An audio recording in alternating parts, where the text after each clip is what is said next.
Upendra sir. Sir, ఇందాక మీరు మాట్లాడుతా 25 years తర్వాత కూడా నా సినిమాలో డైలాగులు సీన్లు గుర్తుపెట్టుకుని చెప్తున్నారు అని అన్నారు. ఇన్ఫ్యాక్ట్ అదేంటంటే మా ఆడియన్స్ గొప్పతనం కాదు, అంత గుర్తుండిపోయేలా సినిమాలు చేసింది మీ గొప్పతనం.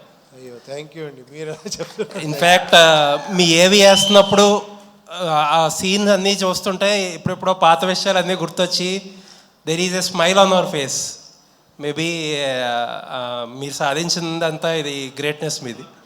థ్యాంక్ యూ అండి, thank you, thank you. Sir, trailer చూస్తే ఏమనిపించిందంటే మన సమాజంలో ఉండే పూర్ పీపుల్ కానీ లేకపోతే మిడిల్ క్లాస్ కానీ తినడానికి తిండి లేకపోయినా మనల్ని క్రికెట్తోనో లేకపోతే క్యాస్ట్ అనో ఇంకోటనో రిలీజియన్ అనో ఒక డివైడ్ చేసి మనకి ఏం లేదు అనేది ఏది అవసరం అనే దాన్ని గుర్తుపెట్టుకోనివ్వకుండా వేరే వీటి మీదకి డైవర్ట్ చేస్తారు అనేది ఒక సోషల్ సెటైర్ కింద అనిపించింది. 2040లో కూడా పరిస్థితులు అలాగే ఉండబోతున్నాయి అన్నట్టు ఒక సెటైర్గా అనిపించింది. అదే నా ఉద్దేశం ఈ సినిమాది. మీరు మొత్తం ఆన్సర్ చెప్పేసి క్వశ్చన్ అడిగితే మీరే అన్నీ చెప్పేశారు. చూడండి, this is your intelligence. Sir, యాక్చువల్గా ఇటువంటి మ్యాడ్నెస్లో క్రికెట్ మ్యాడ్నెస్ కానీ లేకపోతే పాలిటీషియన్స్ కానీ చాలా ఉంటాయి.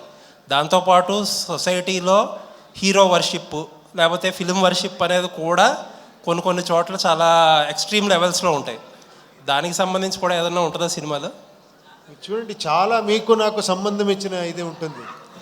Thank you sir, looking forward. Thank you, thank you sir. Yes, sir. యాక్చువల్గా మీ సినిమాలు చూస్తున్నప్పుడు అంటే మీ పర్సనల్ లైఫో లేకపోతే మీరు చూసిన అనుభవాల నుంచి అంటే మెయిన్గా ఉమెన్ క్యారెక్టర్స్ అంటే హీరోయిన్ వాళ్ళని ఎక్కువ టీచ్ చేస్తున్నట్టు అలా ఉంటాయి సార్. అంటే దానివల్లే మీరు ఎక్కువ యూత్కి కనెక్ట్ అయింది అనేది అంటే మీ సినిమాలు చూస్తున్నప్పుడు మాకు అనిపించింది.